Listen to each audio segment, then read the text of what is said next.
everyone, I wanted to go over how you can customize the rates for your activities and for your projects.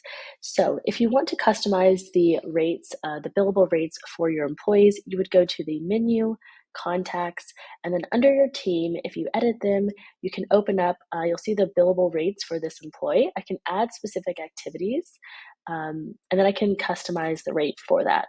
So I'm going to save those changes. And that means that across your organization, across all projects, as you track your time, those rates are going to apply. Now I'll show you what it would look like if you wanted to customize those rates per project.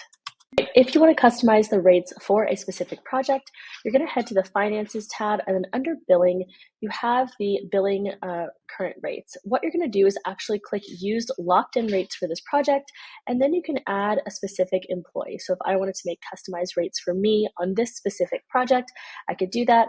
I could add in other activities, and again, I could customize this here. Then I can click Add Employee Rate if I wanted to add this for some other employee on this specific project, and then I would just hit Save, and there you go.